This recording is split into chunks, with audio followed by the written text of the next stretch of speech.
चंद्र प्रकाश पांडे जी, राधे राधे महाराज जी। श्री हरिवंश महाराज जी, आपके चरणों में कोटि-कोटि प्रणाम। प्रभु जी, मैं पिछले 1 वर्ष से आपको सुन रहा हूँ और राधा जी की कृपा से कुछ परिवर्तन भी हुआ है। प्रभु जी, आपको सुनने से पहले मेरे मन में 84 लाख योनियों से बाहर निकलने का प्रश्न उठता था, तो बहुत व्याकुलता होती थी और असंभव सा लगता था। पर जब से आपको सुन रहा हूँ, लगता है कि संभव है, लेकिन क्रोध, काम, लोभ आदि पर विजय के बिना ये संभव नहीं है और क्रोध मुख्य रूप से मुझे बार-बार गिरा देता है, जिसके कारण मैं फिर से शून्य पर खड़ा हो जाता हूँ। महाराज जी, मुझे इससे कैसे अभी जही विधि होई नाथ हित मोरा, करो सुबेगी दास इसी से हो मधुरा। जाएगा। ये जो चौपाई बोली ना, इसी से। जेहि विधि हो ये नाथ हित मोरा, ये आत्मसमर्पण है कि मुझे पता नहीं कि मेरा हित किसमें होगा। हे नाथ, मैं आपकी शरण में हूं। तो इस चौपाई के उत्तर में भगवान क्या बोले थे? हित ही नहीं, जेहि विधि होई है परम हित, नारद सुनो तुम्हार। वो हित की बात बोले थे, भगवान परम हित की बात बोले थे। अब हम अपने प्रसंग पे आते हैं, जो आपका प्रश्न है कि हमारे अंदर काम, क्रोध, लोभ, मोह, मद, मत्सर हैं। वास्तविक आपके अंदर नहीं है। धैर्यपूर्वक देखिएगा, ये होते तो हर समय रहते ना। ये आगमा पाइनो अनित्यास्तास तितिक्षस्व भारत, भगवान कह रहे हैं। मात्रा स्पर्शास्तु कौन्ते शीतोष्ण सुख दुखदा, आगमा पाइनो अनित्यास। ये आते जाते हैं, ये स्थायी नहीं रुकते हैं। ना सुख रुकता है, ना दुख रुकता है, ना कोई विकार रुकता है।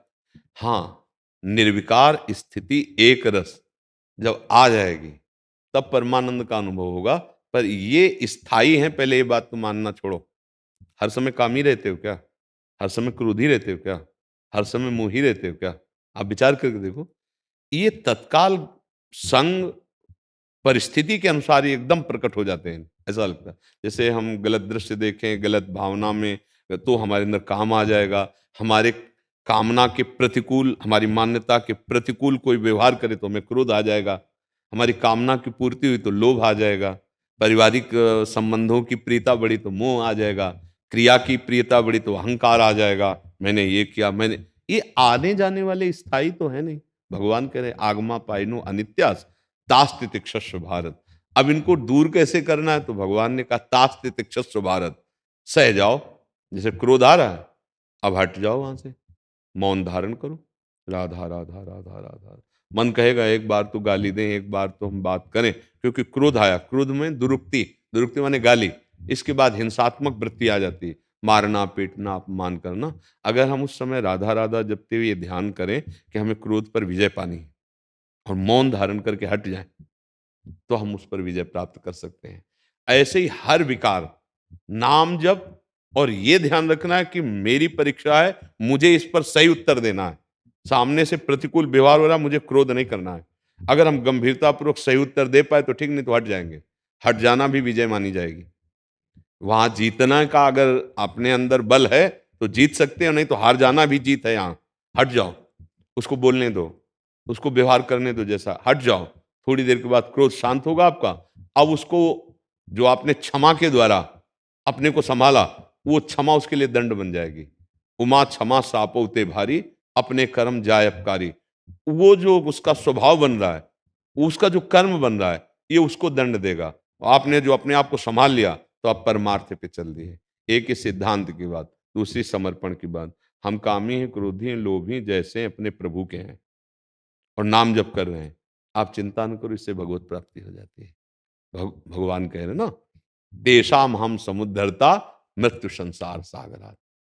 यद्यप कैसा है?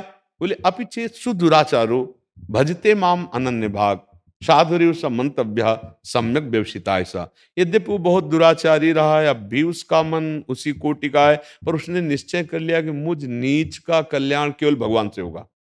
और अब मैं भगवान के आश्रित हूं, उनका नाम जप कर रहा हूं, तो भगवान कह रहे मैं साधु बनाऊंगा। क्षिप्रम भवति धर्मात्मा, मैं उसे धर्मात्मा बनाऊंगा। फिर अपने क्या चिंता करना, जानबूझकर पाप करना नहीं। हमारे अंदर जो विकार की वृत्तियां आ रही, उनको सहना है, नाम जप करना है, अपने आप सब ठीक हो जाएगा। आप विचार करके देखिएगा, ऐसे चलिए, क्योंकि इसी मार्ग से चला गया है, तभी शांति प्राप्त हुई। अगर हम उनको सत्य मानकर, जिनकी सत्ता ही नहीं काम क्रोध आदि की, फिर हम कभी नहीं जीत पाएंगे। पहले तो मानना है इनकी सत्ता ही नहीं, इनकी सत्ता हमारे भाव से आती है। ना सतो विद्यते भाव, ना भाव विद्यते सता। सत्य का कभी अभाव नहीं, इन असत कामादि क्रोध की कभी सत्ता नहीं है। इनको हम स्वीकार करते हैं। आप जो भगवान के अंश हैं, उसमें कभी काम आ ही नहीं सकता, कभी क्रोध आ ही नहीं सकता, और इस शरीर और अंतःकरण पे इनका प्रभाव पड़ता है। अब आप अपने को शासन में लाइए। अगर काम आ रहा है तो धर्मयुक्त पाणी ग्रहण संस्कार की हो, गृहस्थी में हो तो वहां ठीक है। क्रोध आ रहा है तो अंदर पी गए, शांति से सह गए। मोह आ रहा है, उनमें भगवत भाव करो। पुत्र में, पत्नी में, माता पिता में, सब भगवान विराज। हर विकार को हम भक्ति बना लेते हैं, तभी हम चल पाएंगे। अच्छा, ये बात साधन की होती है, और एक अंदर से विश्वास कर लो, लोहा कभी सोना नहीं बन सकता, लेकिन पारसमणि के सेकंड के स्पर्श से वो सोना बन जाता है। हम इस दुरंत माया को नहीं पार कर सकते, लेकिन भगवान के भरोसे पक्का पार हो जाएंगे। जैसे हम नौका में बैठे, खेवैया खे रहा है, हम तो लहरें देख रहे हैं, ऐसे हम भगवान के आश्रित हो जाए। अंदर से वो तुम्हारे अंदर भाव है, हम देख पा रहे हैं। अंदर से तुम जो भाव ले लो कि प्रभु मेरे बनाए ना बने की कोटि कल्प लो, आपके बनाए बने की पल पाओ में। नाथ, मैं 84 लाख योनियों से मुक्त होना चाहता हूं, पर मैं करोड़ों जन्म तक साधना करूं तो मुझे लगता है नहीं, मैं निर्विकार हो पाऊंगा। और आप चाहो तो एक मुस्कुराहट से हमें निर्विकार कर सकते हो। अंदर से बार बार प्रार्थना, नाम जप, और ये दृढ़ विश्वास कि इसी जन्म में मेरा काम हो जाएगा। ये हम शास्त्रीय बात करें, आशा बंधा समुत्कंठा नाम गाने सदा रुचि। आशा बंधा, ये दृढ़ आशा कि अब तो मेरा कल्याण हो गया। क्यों? कल्याण ना होना होता तो संत समागम न मिलता, कल्याण न होना होता तो मैं शरणागत नहीं होता। इसका मतलब मेरा कल्याण पक्का है। आशा बंधा, और समुत्कंठा नाम गाने सदा रुचि, उत्साह पूर्वक राधा राधा राधा राधा राधा, ठीक हो जाएगा। आप देखिए करके, अंदर सहने की सामर्थ्य आए बिना कोई साधु नहीं होता। साधु का मतलब किसी वेश से नहीं है, उद्देश्य मतलब है, क्योंकि साधु ही भगवान की प्राप्ति करता है, असाधु संसार में आसक्त होता है। तो अगर हम सहन करना सीख जाएं, एक बार सहन कर गए क्रोध तो दूसरी बार उतना नहीं सहना पड़ेगा, दूसरी बार सह गए तो तीसरी बार और कम आएगा, और एक बार छूट दे दी तो दूसरी बार भयंकर रूप में होता है। अभी महाराज जी कोशिश कर रहा हूँ, जैसे आप बोलते हैं कि अपने कर्तव्य को देखो, दूसरे वाला क्या कर रहा है उस पर मत जाओ, तो उसी पे भी थोड़ा कोशिश कर रहा हूँ अभी। हाँ, नाम जप करोगे तो पूरी कोशिश हो जाएगी, क्योंकि नाम बल से ही होता है। अगर नाम का बल नहीं तो बुद्धि काम नहीं करेगी, फिर तो क्रोधावेश में कामावेश में आ जाएगी। कोआ मदांधो मदना तुरोगा, बुद्धि अंधी हो जाती है जब काम। फिर अफसोस होता है कि हाँ, लेकिन अफसोस होना है आपकी पवित्रता का लक्षण है, पर अफसोस तक पहुंचने ही ना दो। मौन धारण करो, हट जाओ वहां से, बस हिम्मत करके हट जाओ। थोड़ी देर का वो होता है, अब वो जहां शांत हुआ तो फिर पश्चाताप नहीं करना पड़ेगा। और अगर आप सावधान न रहे तो आप देखो, जेल इसी में भरी, क्रोध में ही तो भरी। ये शरीर के भयानक दुख कष्ट जो मिलते हैं, क्रोधावेश में पापाचरण, कामावेश में पापाचरण, उसी का फल भोगना पड़ता है। तो हम वो दंड भोगें, उससे अच्छा थोड़ी जलन सह लेते हैं, तो हमारा हृदय पवित्र हो जाएगा और हम एक परमार्थ के पथिक हो जाएंगे। ठीक है जी। नीरज कुमार तिवारी जी। राधे राधे। राधे राधे महाराज जी। महाराज जी, मैं महादेव जी की कृपा से 13 साल से योग मार्ग में जुड़ा हूँ। अष्टांग योग व हठ योग में मन को स्थिर करने में ध्यान दिया जाता है, पर पिछले 1 साल से आपके प्रवचन सुनने के बाद मैंने राधा नाम पर अपना ध्यान लगाया। राधा नाम कीर्तन व दर्शन के बाद मन बहुत व्याकुल और उत्सुक हो जाता है, जो कि ऐसे मैंने 12 साल के योग अभ्यास में करते हुए भी नहीं हुआ। महाराज जी, बहुत सुंदर बात है। ये श्री जी की कृपा है, किशोरी जी की कृपा है कि आपको ऐसा समझ में आ रहा है, तो आगे बढ़ो इसमें। देखो, योग का सीधा अर्थ होता है चित्त वृत्ति का निरोध करके परमात्मा में स्थित होना। वो किसी भी मार्ग से चले।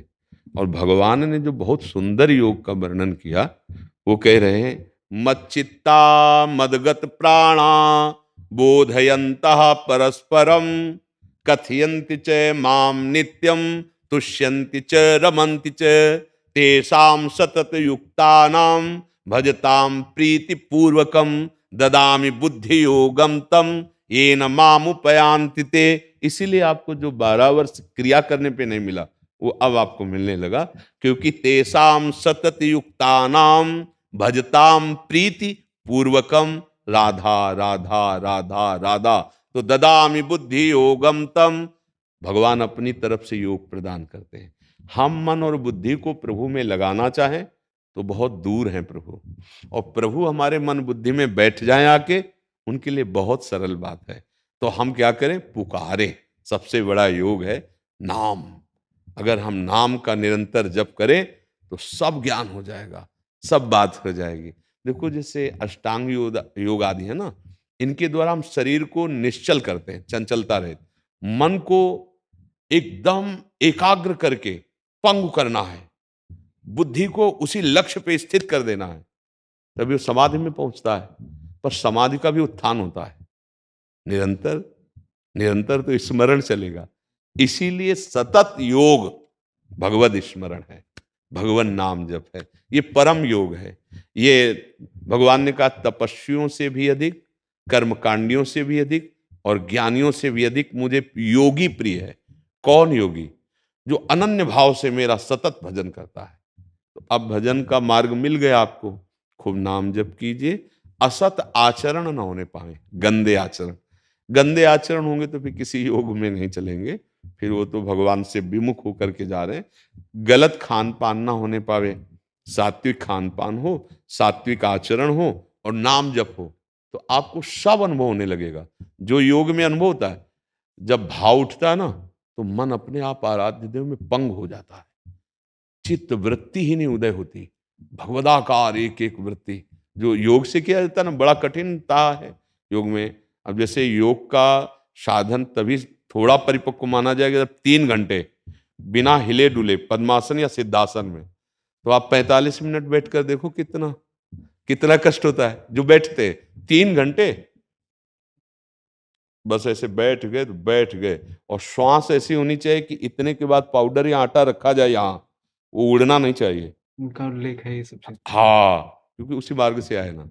हाँ, तो ये सब का सब कर फल हरि भगति भवानी, ये समस्त साधनों का फल है भगवान से प्रेम हो जाए। नहीं तो जोग कुजोग ज्ञान अज्ञानु, जहां नहीं राम प्रेम पर धानु, सो सब धर्म करम जरि जाऊ, जहां ना राम पद पंकज भाऊ। सब साधन कर यह फल सुंदर, प्रभु पद पंकज प्रीति निरंतर। समस्त साधनाओं का यही फल, हमारा प्रभु से एक तार नाम चलता रहे, उनका सुमिरन करते, यही तो योग है नहीं।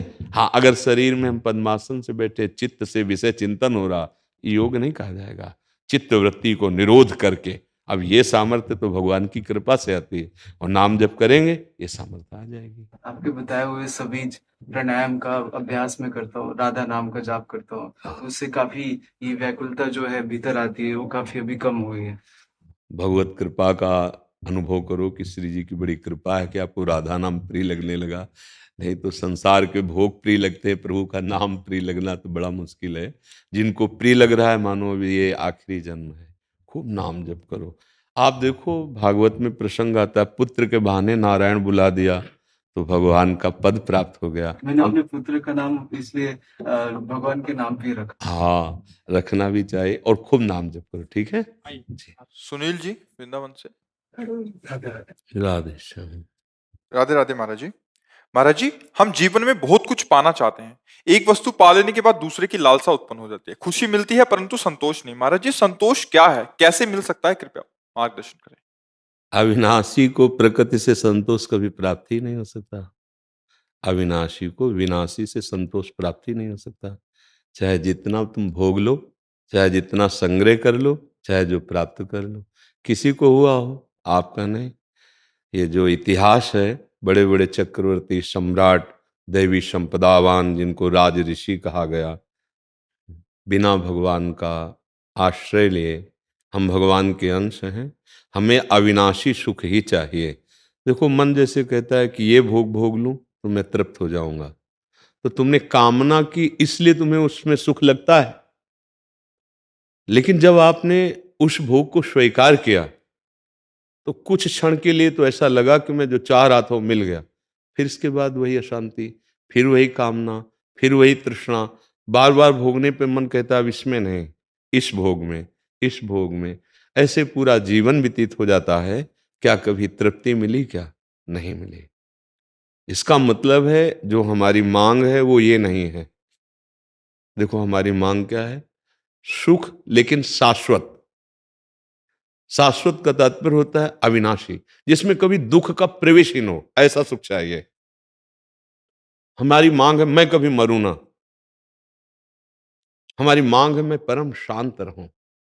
ये सब हमारे प्रमाण देते हैं कि हम भगवान के अंश हैं, क्योंकि मृत्यु रहित अविनाशी भगवान है, आनंद सिंधु भगवान है, शाश्वत सच्चिदानंद भगवान है, शांताकारम जिनका स्वरूप ही शांत है वो श्री भगवान है। तो हम उनके अंश हैं।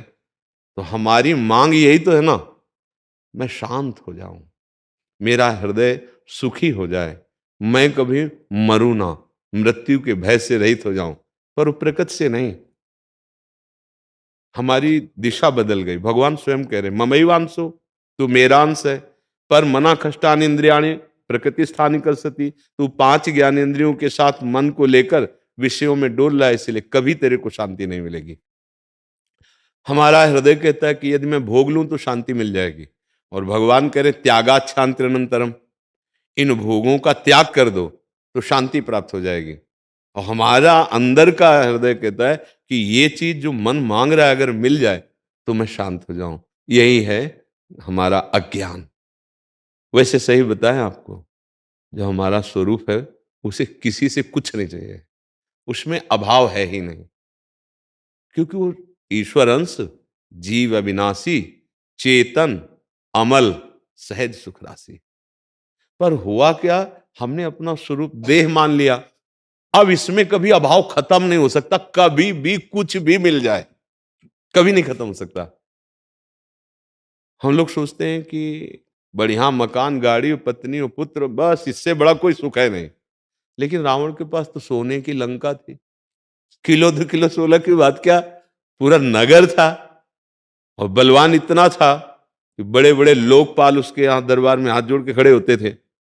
सुंदरियों की कमी थी क्या? पर भ्रष्ट आचरण, कभी भी उसको कहीं तृप्ति नहीं हुई, बावरा पागल बना।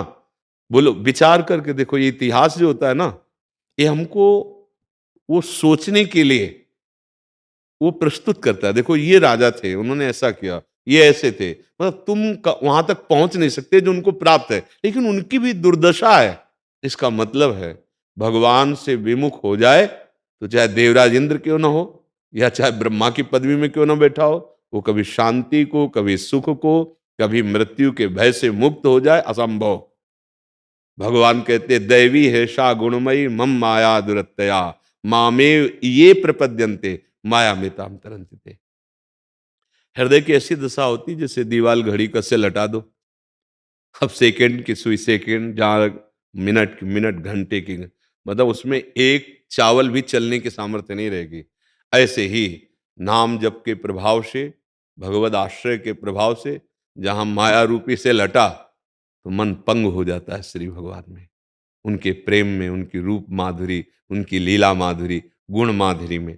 अगर ज्ञान मार्ग में है तो भगवान उसे बोध करा देते हैं अपने स्वरूप का, वो जीवन मुक्त कैवल्य परम पद का अधिकारी हो जाता है। जो जिस मार्ग से चले, हमारे भगवान ही जगत गुरु है, वही विविध आचार्यों के रूप में है, वही वो सुख प्रदान करते हैं जो उपासक जिस भावना से, ये यथामाम प्रपद्यन्ते तास तथैव भजाम्यहम्, मुझे जिस भाव से भजे मैं वैसा ही उसके अनुभव में आता हूं। भगवान कैसे? आपका भाव जैसा, जैसा आप भाव करेंगे वैसा। देखो अभी भी विषयों में लगे हैं तो हमारा भाव ही नहीं बन रहा प्रभु के प्रति, तभी हमें स्त्री दिखाई देता, पुरुष दिखाई देता, जड़ दिखाई देता, चैतन्य दिखाई दे रहा, अच्छा दिखाई दे रहा, बुरा दिखाई दे रहा, त्याग दिखाई दे रहा, ग्रहण दिखाई दे रहा है कुछ नहीं। एकमात्र प्रभु के सिवा कुछ नहीं है, सच्ची मानिए। ये जिस दिन स्वप्न खत्म हो जाएगा, आप जागृत हो जाओगे मोह निद्रा से, उसी दिन परमानंद का अनुभव होगा, परम संतुष्ट हो जाओगे। जैसे बड़े मृदु जलाशय, शीतल जलाशय के प्राप्त होने के बाद छोटे छोटे गड्ढों की याद नहीं आती, ऐसे आनंद समुद्र भगवान से मन जुड़ने के बाद वो इसी संसार में रहता है, ऐसे ही व्यवहार करता है, पर वो अकाम, आप्त काम, पूर्ण काम, वो परमानंद में निमग्न रहता है। वो चाहे गृहस्थ हो चाहे विरक्त हो, और बिना भगवान से जुड़े किसी की सामर्थ्य नहीं है कि वो तृप्ति का अनुभव कर ले। चाहे जो कुछ कर ले, तृप्ति का अनुभव नहीं हो सकता, शांति का अनुभव नहीं हो सकता, सुख का अनुभव नहीं कर सकता, आनंद का अनुभव नहीं कर सकता। आप लोग गृहस्थ में, आप लोग देख लीजिए कौन सा भोग अछूता है जो आपने ना भोगा हो। लेकिन दशा क्या है? आज भी वही मन की दशा है जो इस जन्म में प्रारंभ जब किया था, तो उस समय से लेकर इस समय तक यात्रा तक देखिए, इसकी दुर्दशा वैसी ही है। ये नहीं कह रहा कि मैं अब समझ गया, मैं तृप्त हो गया, प्रभु कुछ नहीं है संसार में, ऐसा नहीं कहे। अगर वो वाणी से भी कहे तो विश्वास योग्य नहीं है जब तक भगवदानंद स्फुरित नहीं हुआ, क्योंकि वाणी से कहने मात्र से माया बख्श नहीं देगी, वो भ्रम बना ही रहेगा। तो आप समझ पा रहे हैं? इसीलिए हमें संतोष नहीं आ रहा। संतोष, हम प्यास बुझाने के लिए ओस कण चाट रहे हैं, और बढ़िया दरिया मिल जाए, निर्मल मृदु शीतल जल, तो ओस कण की याद आएगी क्या? ओस कणों से प्यास बुझेगी क्या? ऐसे ही विषय कणों से मुझ परमानंद की प्यास बुझने वाली नहीं। मेरा स्वरूप परमानंद, मैं भगवत स्वरूप हूं। चाहे एक चम्मच गंगा जल निकालो तो गंगा जल, एक टैंकर निकालो तो गंगा जल, और चाहे धारा में देखो तो गंगा जल। ऐसे ही पूर्ण परमात्मा का अंश पूर्ण ही है। बात समझ लो, पूर्णात पूर्ण मुदच्यते। हम भगवान के अंश हैं, पूर्ण हैं, हमें कुछ जरूरत नहीं। इस शरीर को मैं मानकर मैं फंस गया हूं। इसी के मुक्त होने के लिए अध्यात्म मार्ग है। चाहे जो कुछ कर लो, चाहे जो कुछ कर लो, बिल्कुल आप देख लीजिए, किसी को कभी भी ऐसा हुआ कि मैं तृप्त हो गया, मेरे हृदय में कोई मांग नहीं, कोई क्लेश नहीं, कोई अशांति नहीं, कोई आवश्यकता नहीं, वो तभी होगा जैसे केवट भगवान के चरणों को जब पखार रहा है ना, तो अति आनंद उमगी अनुरागा, चरण सरोज पखारन लागा। वो बोला अब कछुनाथ न चाहे, वो बोला बहुत काल में कीन मंजूरी, आज दीन विधि पूरी। आज मुझे मिली है, अनंत जन्मों से न जाने किस किस योनि में क्या क्या कर्म के नाथ आज तक तृप्त आज हुआ। आज आपके चरण स्पर्श किए ना, आपका चरणोदक पान किया ना, अब कछुनाथ न चाहे मोरे। तो वहां संतोष होगा, यहां विश्राम होगा। मन की गति पंग हो जाती है भगवान के नाम बल से, ऐसा आनंद उत्पन्न होता है। हम कई बार एक कांतिक में और सत्संग में भी कहा है कि यदि इस मार्ग में मुझे, तो हम स्पष्ट कह देते, हम पक्षपात नहीं रखते, स्पष्ट कह देते, पर आपसे सत्य कहते हैं कि त्रिभुवन की राज्य लक्ष्मी एक पुरुष को दी जाए और एक नाम के रस में डूब जाए, तो त्रिभुवन की राज्य लक्ष्मी उसे बमन के समान दिखाई देगी। ऐसा सुख नाम में है। और कहीं रूप प्रकाशित हो जाए और कहीं लीला में प्रवेश हो जाए, फिर तो बात ही अलग। परमानंद का मार्ग भगवान का, आज जो भी जितना नाम जप कर रहा है, वो उतने संयम में आ गया है, वो उतने धर्म में आ गया है। और जो नाम से विमुख हैं, राक्षसी स्वभाव लिए संसार में विचर रहे, विश्वास योग्य उनका स्वभाव उनके लिए ही नहीं रह गया है, उनके लिए ही नहीं रह गया। को कब क्या कर दें, कब क्या कह दें, कब कौन सी चेष्टा हो जाए। तो हमें लगता है कि अगर हमें सुखी होना है, हमें आनंदित होना है, हमें दुख चिंता भय शोक मृत्यु से बचना है, तो राधा राधा राधा प्रभु का आश्रय लेकर, प्रियाजू का आश्रय लेकर हम नाम जप करें। आप देख लो, जो कर रहे हो वही करो। आप देख लेना कैसे सुधार होता है, नाम जप से कैसे सुधार होता है। जिनको सीधा नाम लेना नहीं आता था, वो भगवान के अवतार के पहले उनके चरित्र को लिख दिया नाम जप के प्रभाव से। तो विचार कीजिए, नाम में कितनी सामर्थ्य है। नाम जप करो, भगवदाश्रित रहो, समस्त विषय परम सुख में आपको अनुभव कराने लगेंगे।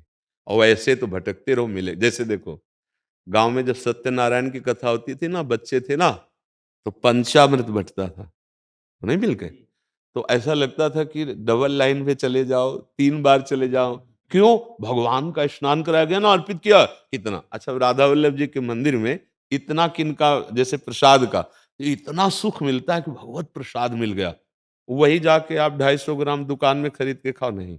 समझ रहे? जब हम भगवत अर्पित हो जाते हैं, हमारा देह, हमारे विषय, हमारा मन सब परमानंद में हो जाता है। ये विषय फिर बाधा नहीं पहुंचाता, ये संसार उसके लिए माया नहीं रह जाता।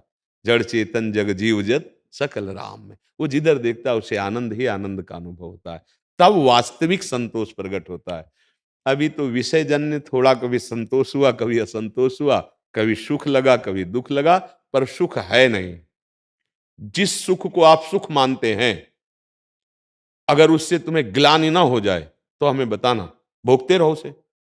हम कह रहे रबड़ी है, खीर है, कोई भी विषय बहुतायत उसे, तो तुम्हें घृणा हो जाएगी, बस भाई बस, और आपको गुस्सा आ जाएगा। हमने कह दिया बस, अब आपने क्यों डाल दिया।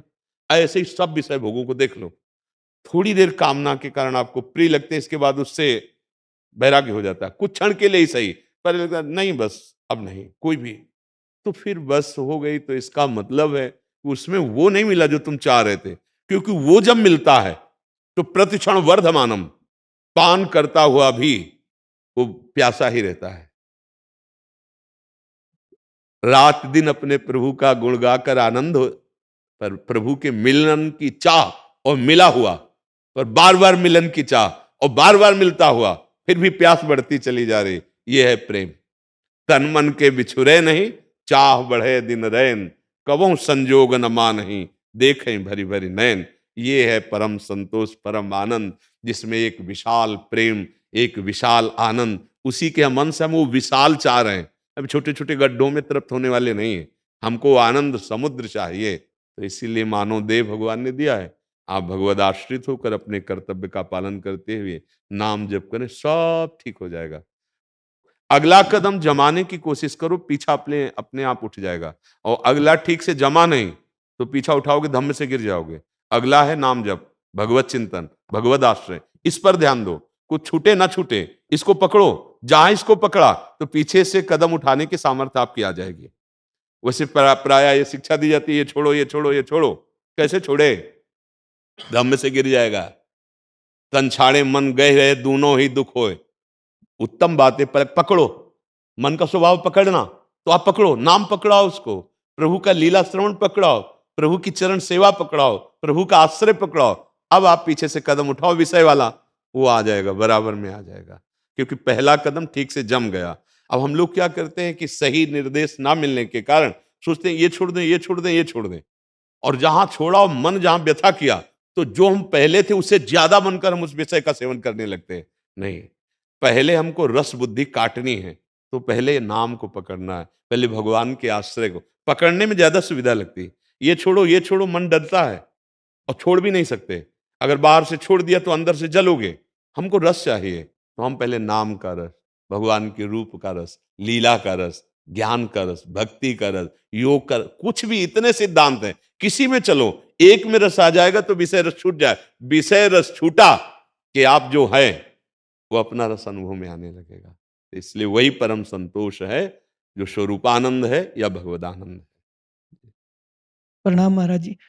महाराज जी, पिछले 6 महीने से आपको सुन रहा हूँ और बहुत प्रभावित हूँ। पहले मैं गायन के क्षेत्र में हूँ, कुलवीर मेरा नाम है, और पिछले 6 महीने से जब से आपको सुन रहा हूँ, पहले मैं गुस्सा भी बहुत करता था, लड़ भी लेता था, घर पे भी लड़ लेता था।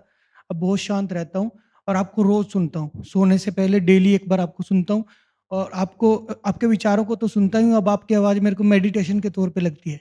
मैं एक गाना आपके लिए लिखा है कि जैसे प्रभु को पाने के लिए अलग अलग रास्ते लोग बताते हैं, उसके मैंने लिखा है कि कोई सवा मणि कोई ला दे 56 भोग बतावे था, कोई सवा मणि कोई ला दे 56 भोग बतावे था, प्रभु से मिलना है तो ले ले जोग बतावे था।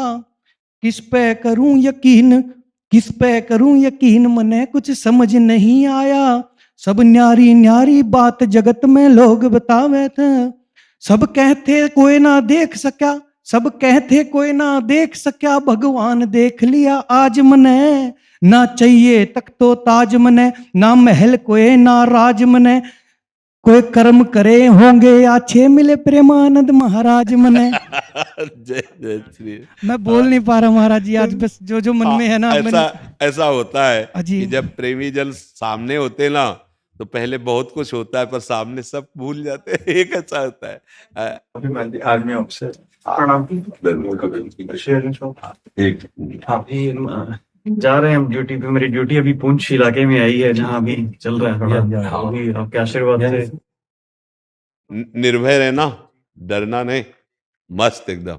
हमारे बस कर्म है, हमारे आपके आशीर्वाद से सब बड़ा चंगा रहेगा, देश का भला होना चाहिए। हाँ बिल्कुल, यही हमारा धर्म।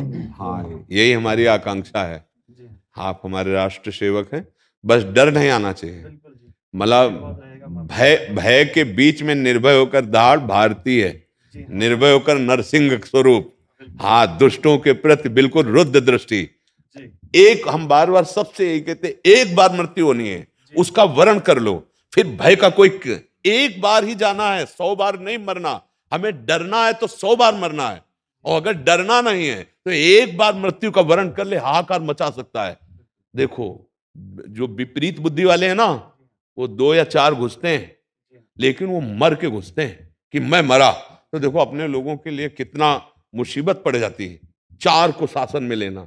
क्यों? वो सिर्फ निकले इसीलिए है, मृत्यु का वरण करके।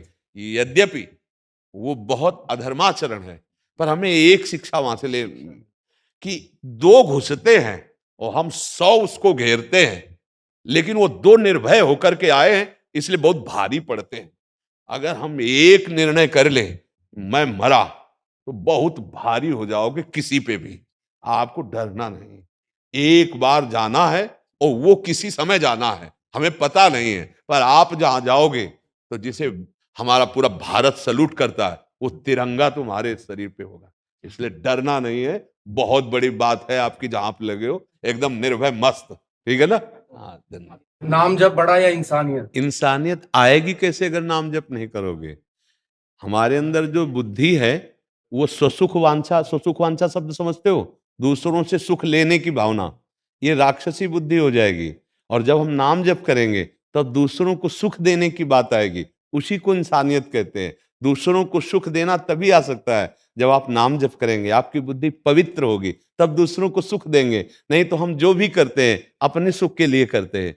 अपने सुख का भाव ज्यादा बढ़ जाए तो हम किसी की हिंसा भी कर सकते हैं, हम किसी का धन छीनने के लिए बड़े से बड़ा अपराध कर सकते हैं, अपने सुख के लिए हम व्यभिचार कर सकते हैं, अपने सुख के लिए हम बहुत गलत हो सकते हैं।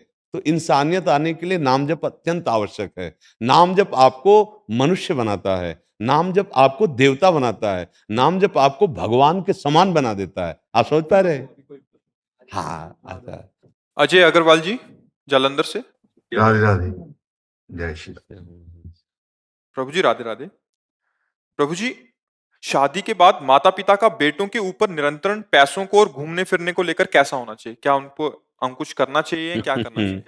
देखो, हम केवल प्रश्न का उत्तर देते हैं अपने जीवन को भगवान के चरणों में समर्पित करने के लिए। उसमें से जो बाधा या जो प्रश्न है उसका उत्तर तो हम दे सकते हैं, और इन सब व्यवहारिक का उत्तर देने की हमारी रुचि नहीं है।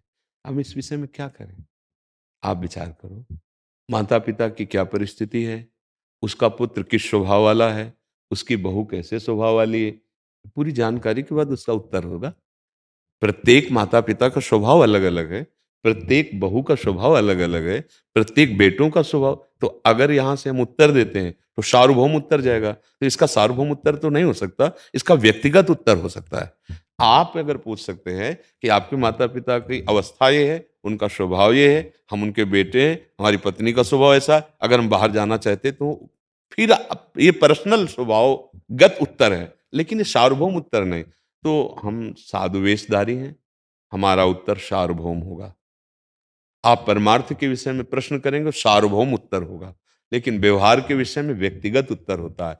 हम चाहते हैं हम व्यक्तिगत उत्तर देने के लिए नहीं बैठे, हम सार्वभौम उत्तर देने के लिए बैठे हैं। तो आप इस विषय में। प्रभु जी, माता पिता बेटे बेटियों को, खासकर बेटों को बचपन से लेकर युवावस्था तक कैसे शिक्षित करें कि वो अपना नशा मुक्ति के बिना सुखी दाम्पत्य जीवन लीड कर सके? नशा मुक्ति के बिना, बिना नशे के, हाँ, बिना नशे के, बिना नशे के हाँ, सुखी दाम्पत्य। हाँ, पहले इसमें बात यह है ना कि माता पिता को अगर शास्त्रों का ज्ञान नहीं है, माता पिता स्वयं सत्संगी नहीं है, माता पिता स्वयं धर्म से नहीं चलते, माता पिता कभी भजन नहीं करते, और वो बेटों का सुधार क्या करेंगे? माता पिता बालक कहीं बुलावे, उधर भरे सोई जतन सिखावे। अब वो यही सिखाएंगे ना कैसे रुपया कमाना है, कैसे क्या मनमानी आचरण करने हैं। अब उनको खुद धर्म का ज्ञान नहीं तो कैसे? जो धर्मात्मा माता पिता हैं, जो शास्त्र का स्वाध्याय किए हैं या संतों का संग किए हैं, वो अपने बालकों को भगवत शिक्षा देना प्रारंभ कर देते हैं। ए सुनो, सुबह उठो, पहले धरती के चरण छो, और हमारे चरण छो, पापा के चरण छो। बच्चे को शिक्षा दी जाती है, और इसके बाद थोड़ी देर नाम जा, स्नान करके आ, नाम जप कर, संयम से रहने की शिक्षा, भगवत आचरण शिक्षा जो हमारे अंदर हैं वही हम सिखा सकते हैं ना। फिर वही बच्चे आगे जाकर के धर्मात्मा बनते हैं, वही भक्त बनते हैं, वही राष्ट्र भक्त बनते हैं। लेकिन आजकल हम बच्चों को कम दोष देते हैं, माता पिता को ज्यादा दोष देते हैं, क्योंकि आपकी सावधानियां खुद खत्म हो चुकी हैं। आपको खुद पता नहीं है कि हमारी जीवन शैली कैसी होनी चाहिए, उसका प्रभाव बच्चों पर पड़ रहा है। आप थप्पड़ पे थप्पड़ अपनी पत्नी को मार रहे हैं, वो आपको कटुवचन कह रही, छोटा बच्चा खड़े खड़े रो रहा है, वो जानते हो क्या करेगी? जब आप बूढ़े होंगे ना, तो वही लीला आपके साथ होगी, वही बर्ताव आपके साथ होगा। आजकल बहुत बड़ा विचित्र स्वरूप बनता चला जा रहा है कि बच्चे जवान माता पिता से पोषित होकर धन संपत्ति का अपहरण करके उनको निकाल देते हैं। बहुत श्रद्धा करी तो वृद्धाश्रम या अनाथालय में समर्पित कर देते हैं। कहीं न कहीं माता पिता की शिक्षा का ही उसको फल मिल रहा है। माता पिता ने उनको सही शिक्षा नहीं दी।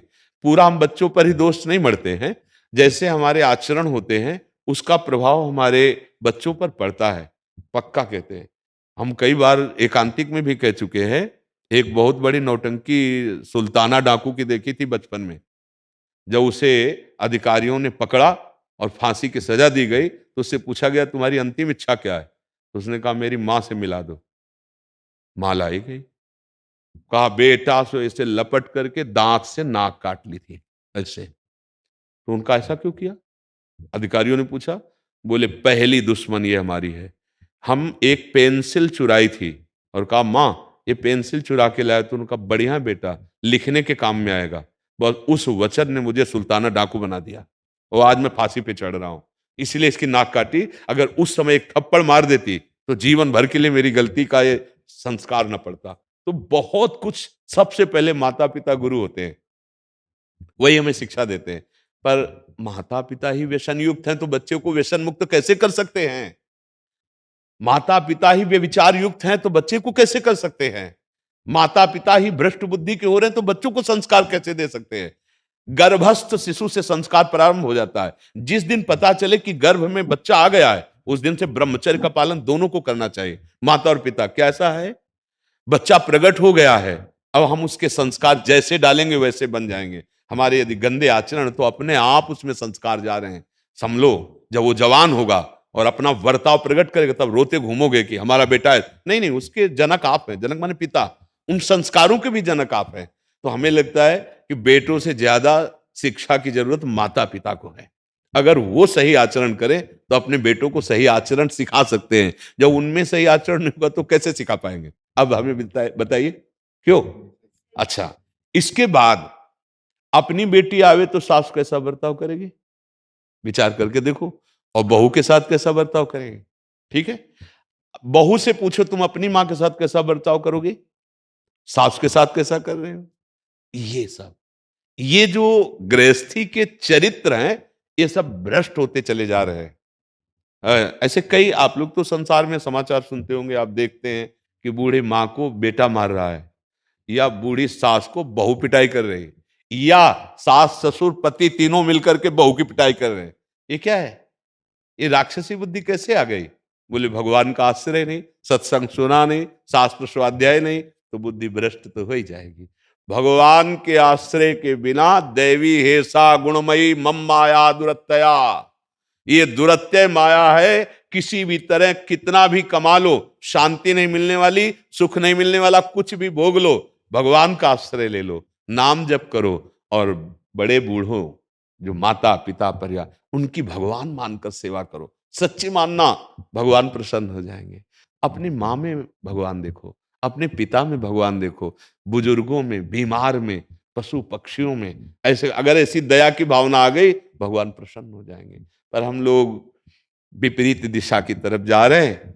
भोले भाले पशुओं का वध करके उनको रांधते खाते हैं, बड़े आदमी बन, खूब रुपया है ना, मनमानी पैसे के बल पर व्यभिचार करते हैं, मनमानी व्यसन करते हैं। कर लो, 4 दिन है, इस खेती में जो बोओगे वही काटना पड़ेगा। बम्बूल बोओगे तो कांटा मिलेंगे, आम बोओगे तो मीठा रसदार फल मिलेगा। तो ये कर्म है, अवश्य में भोक्तव्यम कृतम कर्म शुभाशुभम। अगर हम किसी को भी समझाना चाहते तो पहले हमें समझना होगा।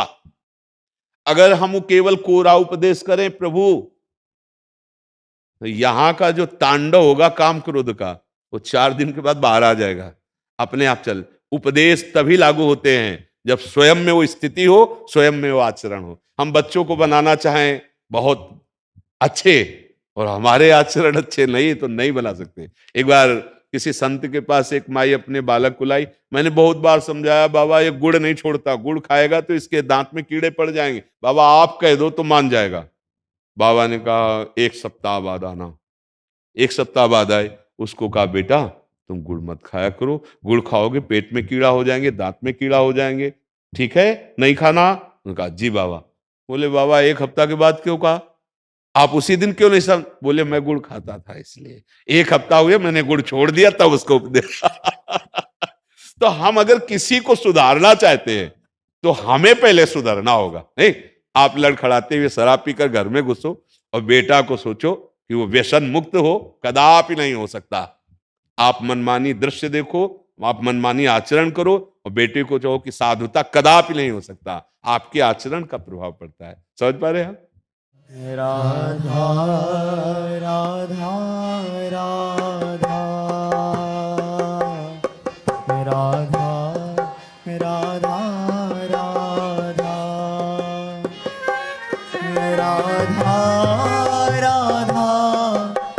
राधा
राधा राधा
राधा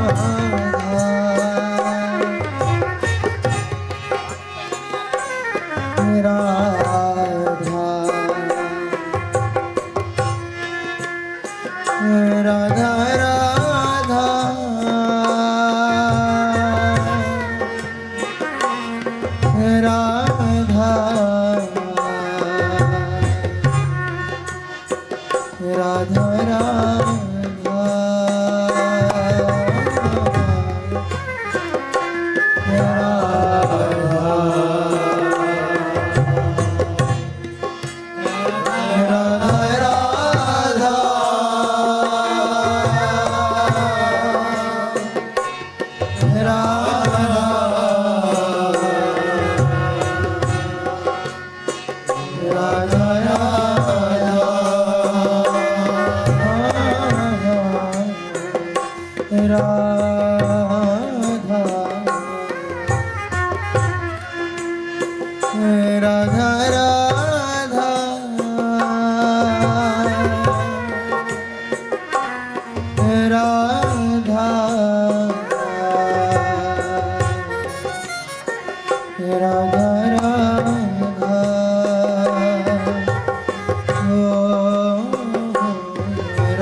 राधा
राधा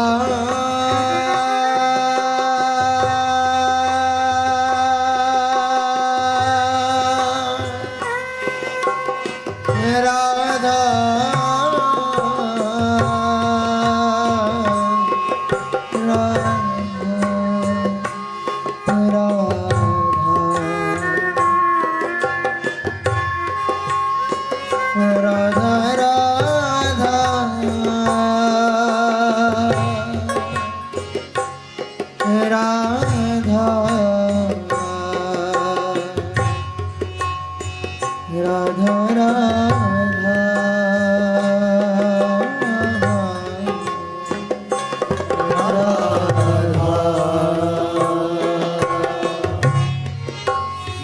राधा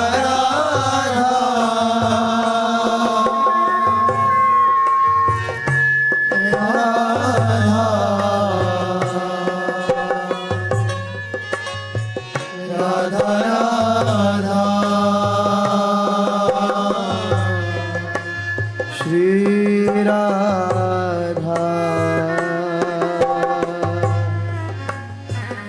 राधा राधा राधा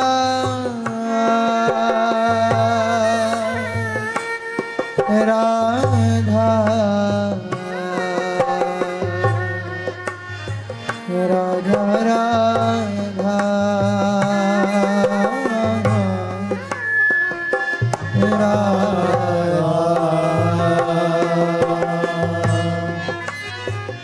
राधा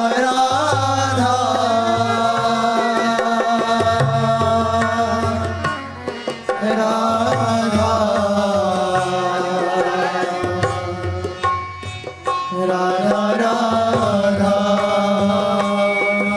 राधा राधा राधा राधा